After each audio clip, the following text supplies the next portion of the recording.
Hello everybody and welcome back to a brand new video, and it's when I get to talk about all the books I read this month in the month of February and talk about my ratings and then pick my TBR. Now, I did pick my TBR before my wrap up. It's just how things worked out, so I already know what I've got for next month, but I'll obviously still put that at the end of the video.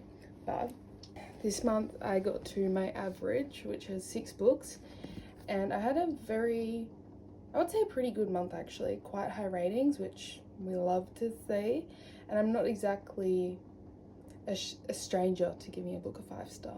I'll happily do it. I'll happily give a book 2-star if it really deserves it. Not happily, it's very depressing.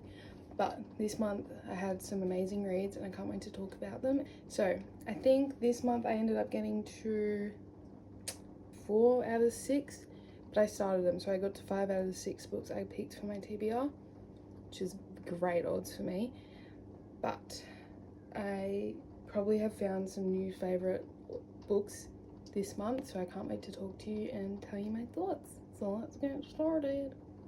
Now, the first book I read in February was on my TBR, and this is also on my 26 books I wanted to read in 2026. And that is Blue Sisters by Coco Mellors, I don't know.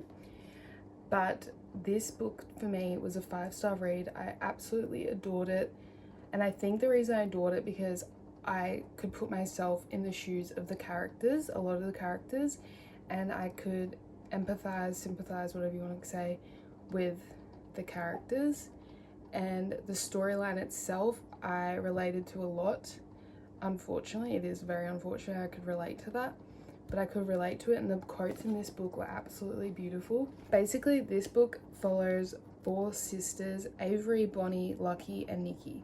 Now, Avery, Bonnie, Lucky, and Nikki are all very different individuals, and this book emphasizes how much so.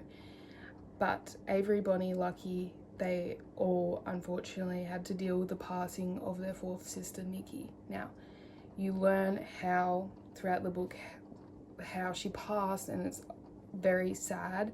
She was dealing with a lot of pain from her uterus, I believe, or something down there. Nikki was, and in turn she couldn't deal with the pain any longer and she ended up killing herself.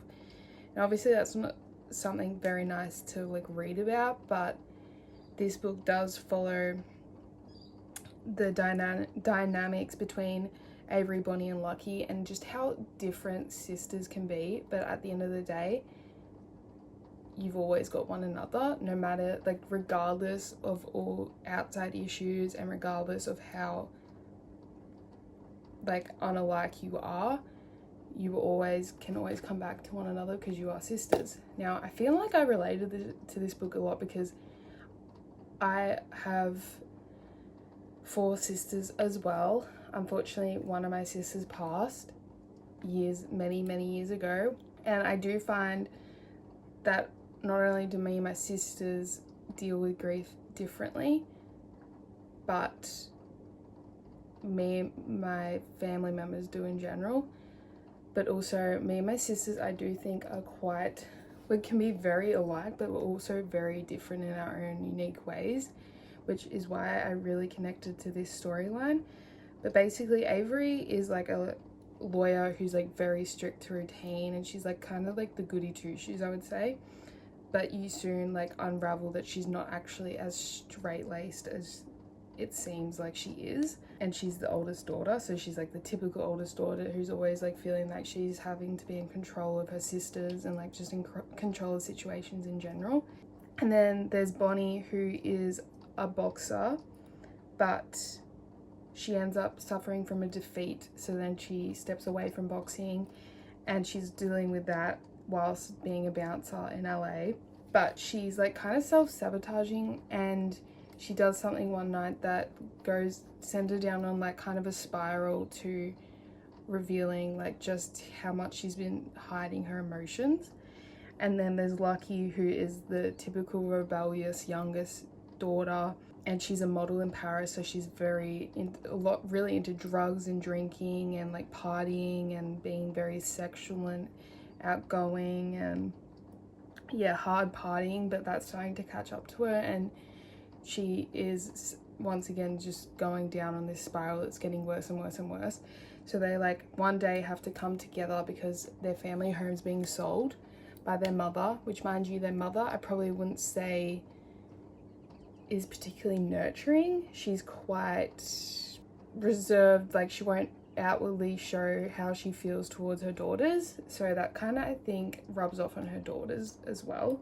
Yeah, this is all taking place a year after their sister Nikki killed herself, and they need to return to this house to hopefully save it, and in that they are having to navigate their grief alone, but also coming together even if they are quite dissimilar.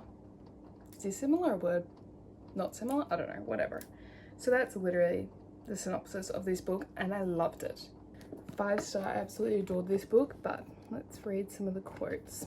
I have never read so many quotes that I could relate to so deeply, and they are some of the most beautiful quotes. For starters, this was on the first page, this quote. A sister is not a friend. Who can explain the urge to take a relationship as primal and complex as a sibling and reduce it to something as replaceable, as banal as a friend? Yet this status is used again and again to connote the highest intimacy. My mother is my best friend. My husband is my best friend. No, true sisterhood, the kind where you grew fingernails in the same womb, were pushed screaming through identical birth canals, is not the same as friendship. You don't choose each other, and there's no furtive period of getting to know the other. You're part of each other, right from the start. Look at an umbilical cord, tough, sinuous, unlovely, yet essential, and compare it to a friendship bracelet or brightly woven thread. That is the difference between a sister and a friend. Her inner weather, once calm, had become stormy again. She didn't know that love could feel like this, so honeyed, so sweet. That's a really beautiful quote, I think. Chidi didn't understand what it was like to have sisters. Against their parents, against the world at large, they were fiercely allied, but among themselves, everything was a competition. There was never enough attention, never enough money, never enough love to go around, so they fought for every scrap. Which, unfortunately, I do think is how sisters are a lot of the time, just siblings in general. Like, you're obviously fighting for your parents' attention and approval. The thing that doesn't change is that I still think of myself as one of 3. Even though it's just me and my sister since I was 7, it's like the invisible limb no one knows I have, but it's always there, it's part of me. Which is what I think of my sister. It's the hope that kills you. A loss is always more bitter if you let yourself dream of victory first. I've got a lot of quotes, guys, sorry. Before she ever knew a lover's body, she knew her sister's.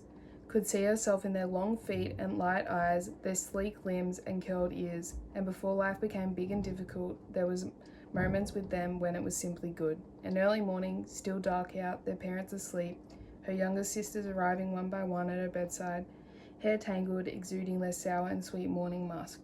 They were love, beautiful and unbearable, and hers. That's what I think of my little sisters, especially. We're partly her.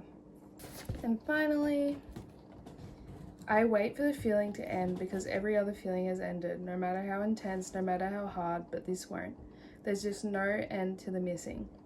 There was life before and there's life now, and I can't seem to accept it. I can't accept that I'll have to miss her forever.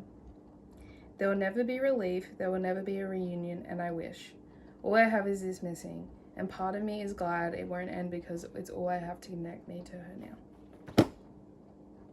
That one got me in the feels, not gonna lie. But nonetheless, 5-star. Take one book recommendation from this video, especially if you've gone through grief, especially if you have sisters. Please read this book. I loved it. The next book I ended up reading was The Inmate by Frida McFadden, which I ended up rating a 4.5 star. Now, initially going into this book, when I was initially reading it, like the beginning, like probably up until like halfway, I was like, or maybe like 3/4 of the way, I was like, yeah, okay. 3/4 of the way is halfway, dum-dum. I was probably like, oh yeah, this is for sure a 5-star read for me. I was really into it. I was really loving it. And then, I don't know, something shifted in me. I'm like, no, it's definitely not a 5-star, because I was thinking about some of the other books. I'm like, no, that was a 5-star. This is definitely more 4.5. Nonetheless, very good. Basically, a woman called Brooke Sullivan ends up moving back to her hometown where she grew up, and one day drastically left, and you soon find out she left when she was a teenager because she got pregnant, but the person she got pregnant with was in jail for murder.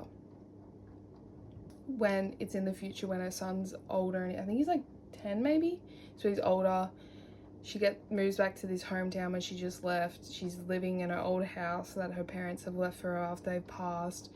She's living there, and she gets a job as a nurse practitioner at a jail, but this jail is actually where her baby daddy is incarcerated. His name is Shane Nelson, and he was her high school sweetheart. She was obsessed with him, but he's serving a life sentence for murdering, can't remember, I think it was like 3 or 4 people. And yeah, it's once again a Freida McFadden book. They go back and forth a lot. I don't know if all of them do this, but they do go back and forth between the past and the present. So you see what happened the night that he murdered everyone, and then you see the present. So yeah, she's working here, but she is starting to like drop her walls a little bit with him and going, oh, maybe I sent the wrong person to jail, because she didn't actually see him killing the people. She just could smell his scent on her, and because they were high school sweethearts, obviously she knew his scent very well. So she basically sent him to jail because she said that he's the one who did it, because she could smell him, because she got strangled that night. But she has like started to drop her walls because she's working at the prison he's in, and he doesn't know he's got this kid, by the way. Working in this prison, dropping her walls, starting to trust him a bit more, and in turn she actually helps him get out of jail and sends her childhood best friend to jail because she believes that he was actually the person on that night that killed all these people. So it's going back and forth. You never actually know until the very, very end who really killed all these people. But it ended, again, like a shock. I was like, what? Okay. I could see that one coming a little bit towards the end, but when it actually happened, I was like, okay, yeah. I love Freida McFadden's shock factor, I really do. That's the whole synopsis of the story, really. There's nothing much more to it. I just don't think I hated all the characters. Like, I feel like in a thriller, I wouldn't really necessarily care. I didn't really like the characters, but they were so... This chick, I have seen a lot of people say this, but this girl was so insufferable sometimes and just making stupid decisions. I'm just like, girl, get your shit together. But nonetheless, 4.5, Freida McFadden really hasn't let me down yet, and that is a good sign. The next book I read was great time for me, and that was Write Me For You by Tilly Cole, which I rated a 4.25. But this one I initially read because Lacey bought it for me, and my whole thing is I've never cried from a book, and I've always wanted, like, just that feeling of knowing what it felt like to cry from a book, because I am a huge crier. Like, I cry a lot, and I'm not ashamed of it. I do cry a lot, but I hadn't cried from a book, and I hadn't felt like I teared up but never actually cried, and I just don't know why, because I've read really messed up books that are very sad, but Lacey thought this one could probably get me, and she was correct, hence why I rated 4.25. I initially was going to rate it, I think, a 3.75 to a 4, and I was like, no, look, the ending crushed me, it made me cry, and I'm like, that is clearly, I've felt some emotional depth in this, and it's hurting my soul, so it's made me cry. I need to rate it a little bit higher, hence why I rated a 4.25. But it follows a 17-year-old June Scott who has always wanted to be a novelist and write the greatest love story ever written. She has received some devastating news that basically her cancer is not going to be cured, and she basically has to prepare for the worst, and she gets sent to this facility where they kind of do like trials to potentially help you stay alive. So she gets into this program, and that's where she meets Jesse Taylor, who is also there for cancer. And instantly their like worlds clash and they unite, and they just form this beautiful, beautiful friendship that turns into them becoming lovers. And yeah, it's literally, he says to her, write me for you one day, and that's what the book is called. And it's like, sometimes you read chapters throughout the book, you read chapters from the book, so you kind of, it's up for interpretation kind of how the book ended, whether it ended devastating or it ended with them having like a bright future. It's like up for interpretation because you're reading the book chapters and then you're reading the real life ones. But it crushed me because the ending, the dad says something to her and I'm just like, you're killing me here, you're killing me. But yeah, days are slipping away and they just form this amazing, probably when you think of a beautiful love story, it's kind of that realm. It did remind me a lot of 5 Feet Apart. Kind of gives that kind of, but more love story. But 4.25, I would read more from this author. It was very beautifully written and it made me cry. So if you haven't cried from a book, maybe give this one a go. The next book I read was If Only I Had Told Her, which I rated a 3.5. This is the second book in this duology that follows Finn and Autumn. The first book, I believe, has POVs from, I don't know if it's Autumn and Finn or Autumn and someone else, but it's mainly Autumn in the first book, her POVs, whereas this one has a POVs from Finn and Autumn and the best friend. Going into this again, my sister told me she much preferred the POVs from this book, which I 100% agree. I definitely preferred the POVs from Jack, which is the best friend, and learning more about Autumn. But this one, basically at the end of the first one, it's following Finn and Autumn, who are childhood best friends, and they like got distant and then they came together again. They've always been in love with one another, and it ends with them getting together, and you believe that's them having their happy ever after in the future, but it ends tragically and Finn ends up dying. So this one, it starts with Finn's point of view before they've gotten back together, and it's him like being so deeply in love with her and not wanting to tell her because he's scared he's gonna lose her again. And then they end up together, and then you see how he dies, and like, I don't know why, I just didn't really enjoy his point of view as much because I felt like he was saying the same thing over and over and over again. Yes, we know you love her, we know you're scared that she's gonna reject you, we know that was fine, but he said it over and over and over and over again, just different ways of saying it. And I'm just like, I get it, girl, I get it, you're in love with her, just tell her.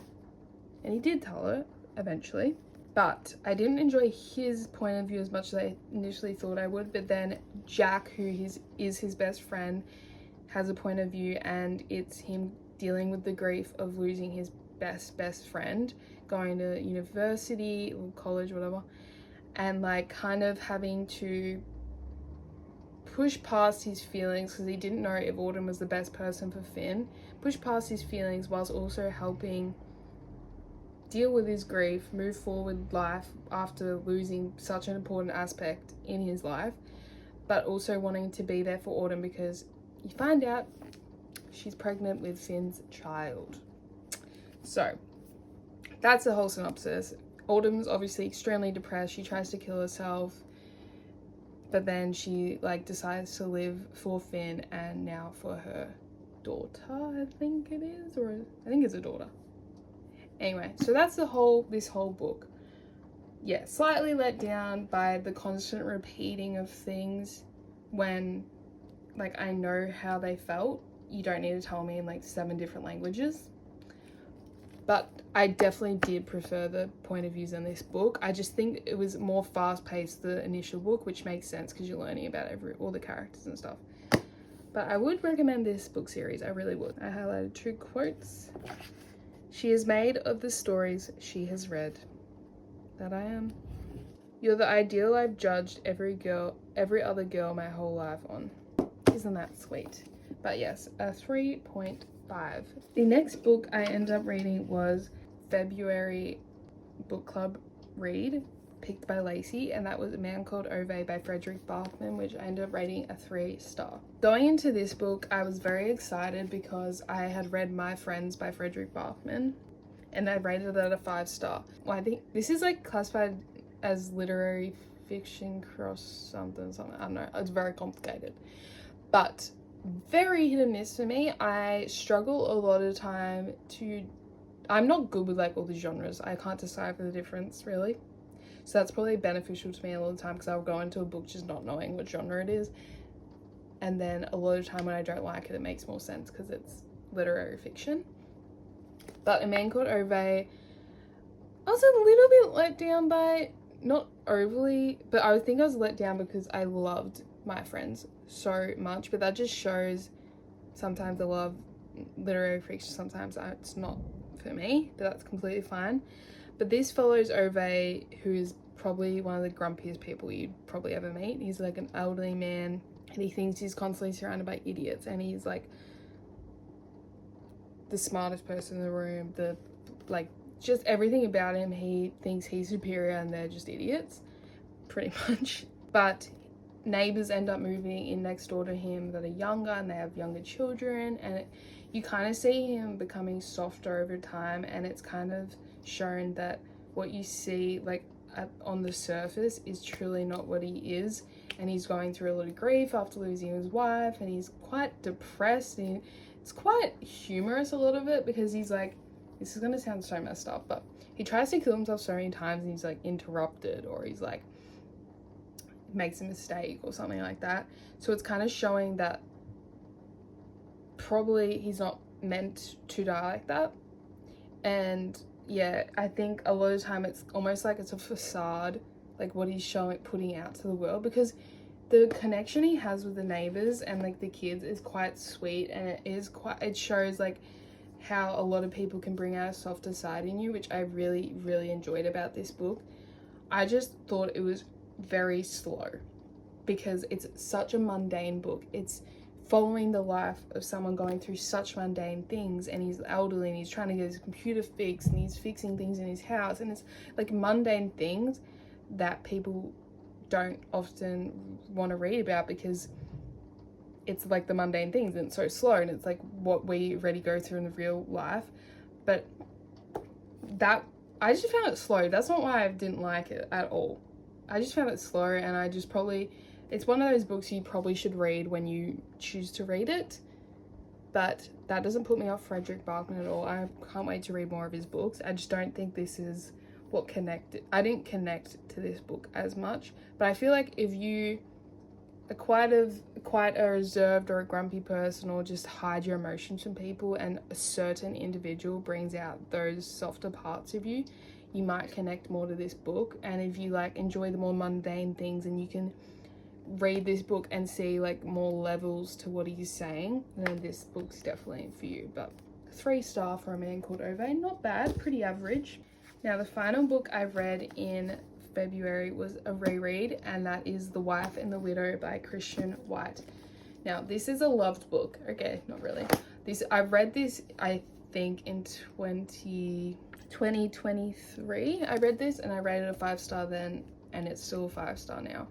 The reason I wanted to read this book again was because it's a thriller. I was like, I needed a slower, like a fast-paced book that I could just read and just lose train of thought in.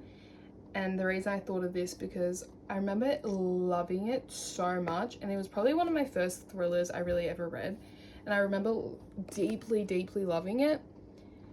But I wanted to read it again because I was like, I don't remember what happened in that book, like at all. I didn't remember at all. So I was like, this is a perfect time to read it, because if I don't remember it at all, then I'm gonna probably enjoy it a lot more. Which, 5-star. But this is set against an island town in the dead of winter in Australia. Actually, it's based in Australia. But basically, Kate is a widow, and she discovers that her husband has passed on this island, and he had previously told her that he was going to London, but he was found dead on this island that they vacation often at in summer because they have a holiday house there. And then there's a wife who her husband is being very strange and clearly hiding things from her, and he'll be telling her he's doing something, but then she finds out he wasn't doing that and he was somewhere else. And it's following different perspectives from the widow and the wife. Now the whole book, you just know they're like connected some way, but you're just like, oh, I don't really know how they're connected. But Kate, who is the widow, she lives in like the city and stuff, and like I said, she vacations on this island in the summer, whereas the wife, Abby, she lives on this island all year round. She works in their little grocery store, and her husband's like the caretaker for holiday houses when people aren't there during the winter time. Now during the winter time, it's dead quiet, no one's there. The whole town kind of struggles to earn money, and like, because it's populated in summertime, but when summer's over, no one's there really. Abby discovers a lot of evidence that her husband's actually a murderer. Now her husband ended up going to jail, but the whole time it's like kind of written as like it's at the same point in time, so you think that, oh, the widow's husband died, it was Abby's husband that killed him, because it seems like they're written at the same time, but they're not.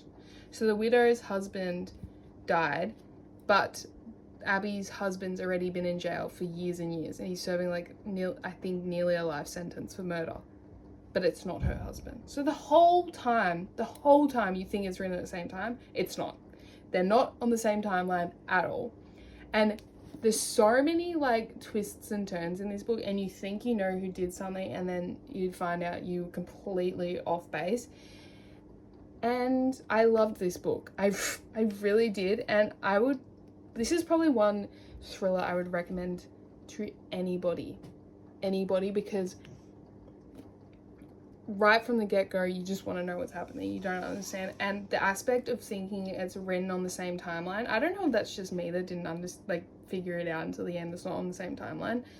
But the aspect of it not being written on the same timeline is so interesting, because when you think the whole time that he's murdered the husband, but find out he's already been in jail for 10 years, you're like, oh my god, what I've just been reading is like blowing my mind, because I just thought he did it, and he has actually killed someone else that you think, but you don't know. So the widow is trying to figure out who killed her husband, but Abby is trying to figure out if her husband in jail is correct, like if he actually did kill somebody or if someone else. So they're on their own different paths trying to figure out their own mysteries, basically.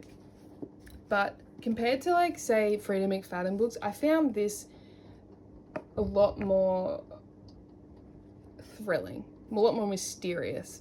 It was definitely a lot more mysterious, because it's not predictable, like remotely. It might be to you, definitely not to me. And I loved this book, and you know how much I loved it if I rated a 5-star again years and years down the line. So yeah, if you want a thriller that's not Frida McFadden, not really one you've heard much of, please read The Wife and the Widow, because I have already recommended this to a lot of people. So this is another recommendation from this video for you to read. But they are all the 6 books I ended up reading in February. Quite a good month. Very high ratings for a lot of these books, and I found probably some of the books that I will probably think about for the rest of my life, honestly. So thank you so much, and obviously now you can watch the next part of my video, which is Bodhi picking my TBR. And I got some great books, so I hope you enjoy that bit. But I can't wait to see you in the month of March for my March wrap up. So see you then. Bye. My guest today to pick my TBR for March. Introduce yourself. No, I'm Bodhi. Okay, so he's just gonna do what Lacey did, but this time actually I'm only gonna be picking, well, Bodhi will only be picking 5 books, because our book club book of the month is The Will of the Many, Bodhi's choice, and she's a thick girl. So he's going to pick 5 books instead. I will say, Bodhi and I are similar but very different at the same time. He loves sci-fi. That's his favourite genre, would you say? I would say yes. He loves like Red Rising and all those books. My favourite genre is fantasy, but luckily Bodhi loves fantasy too. So, fantasy and thriller I'd say are my favourite. What would you say your favourites? Sci-fi and fantasy, probably. So, this is what we're going to do. He gets 1 free pick at the end, so he gets to pick 4 prompts, and then he'll pick the book for the prompt. Do you understand? I understand. Okay. First prompt. Part of a series. Okay, so this is what I have. Hunger. Yep. This one, but I haven't read that. I haven't finished that one yet. That's the second vampire book. That one. Well, you're saying part of the series like has to be the first one? It can be any. Oh, well then I have also them. That's the first one in the series. I know what I'm picking. First book Bodhi has picked for their series is Hunger, which is the second book in the Gaunt series, which I loved the first book, and I'm actually really excited to read. Who recommended those series? I'm really excited. Damn. Alright. First book! Bodhi, I can't even see because you're sitting down, and it's covered because it's so big. Yeah. Second prompt.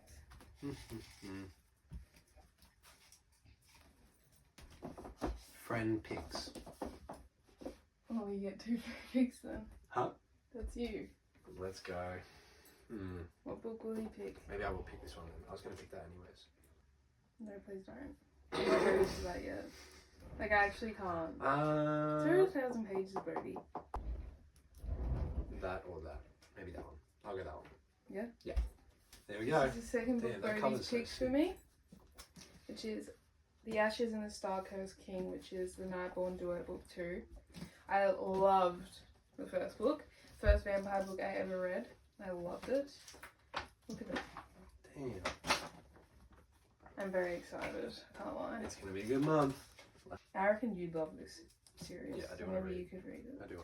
But this is the second book on my TBR for March. Damn, it's going to be a good as month for you. Feel that. It's 2 and then the pick. Yeah. Yeah. A male author. A male author. I don't know about. I have a lot of Stephen King books. Ooh. Trent Dalton. Oh, these might be Max Seek.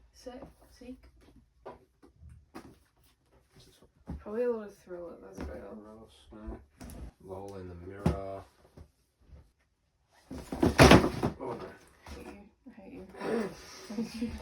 Edit it out. Edit that out. Show your options. It's one of these. Either Stephen King or Trent Dalton. I'm going to do that one. I'll pick Boy's Holidays Universe. This has been on my cart for a very, very long time. So I feel like you'll read that. I feel like you'd be less likely to read that one than this one. Like I feel like I do want to watch the show anyway. Yeah. He has picked Boy Swallows Universe by Trent Dalton. Have I read a Trent Dalton book? I don't think I have. No. So this is the third book. It's a bit shorter too, so that was nice of you, wasn't it? Yes, it was. Last prompt. Colour in the title. Red Rising. You pick that? Yeah, and then I get another free pick. Red Rising. I'll pick Red Rising because that gets rid of that. But okay, so he's picking for me Red Rising for the colour and title because he wants me to read Red Rising. I obviously don't own that, and I've never read a sci-fi, so... Do you actually think I'd like that? Yeah. Do you actually think I will, or you're sabotaging me? No, I actually think you will. So now he gets to have a free pick, so he gets 2 free picks. Lucky boy. Huh? Oh yeah, I got 2. Yeah. I thought you meant 2 more. Show your options. It's one of these 3. We'll show your options. Either Intermezzo by Sally Rooney. Never Flinch by Stephen King. Or can I make you pick out of these? I pick these 3, but you get to pick. Like, they're my picks, but I'll let you. No? Maybe that. I would say probably not this. I want to read it only because I've already got the vampire one and the Will of the Many. Yep. And that's high fantasy. And then dystopian, like dystopian sci-fi. That's a Yeah. lot of like fantasy heavy. I'm gonna go Do you know what I mean? Just because I feel like I'd be interested to hear if this is any good. Okay. And you've read Normal People. I've read Normal People and another one of it. So I've read two of it. I can't remember which one. The Bodhi's free pick is And I like, Mezzo by Sally Rooney, which and I like the cover. I have had on my TBR 1 month prior. Plus Red Rising, these are Bodhi's picks. Mm-hmm. What do you reckon I'll rate? If I get, not saying I'm gonna get to them all necessarily, but if I get My to them all, what do predictions? you reckon I'll rate them all? 6. Well, you're not even saying. Oh, sorry. 6 for Hunger. Really? Yeah. You reckon it'll be better than the first one? Well, what did you rate that? 5. Intermezzo, I reckon it'll be like a 3.5.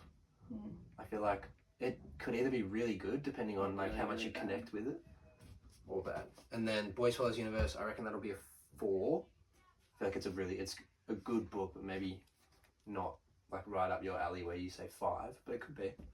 And then this one I reckon will be a 5. What's this one called? The Ashes and the Star-Cursed King. And then Red Rising I reckon will be a 5. Really? I think you'll really like it. You really think I would like that one? I think it is sci-fi, but like the majority part of the book is like I'd compare it to maybe like the Hunger Games, or like it is very similar to those books, the first one. The next two are more sci-fi. Oh, man. Jesus, mate. This is so different to Yeah, I the know. Macy picked. Right? And then, am I predicting the Will of the Many or no? You can. Will of the Many, 4.5, I guess. I'm really nervous for the Will of the Many only because it's high fantasy. But that sounds exactly like Red Rising. Apparently it's hard to follow. Like, it's a lot of world building. So yeah. So There you go. thank you. These plus Red Rising, and then Will of the Many. Say thanks, Bodhi. Thanks for coming. See ya. you soon.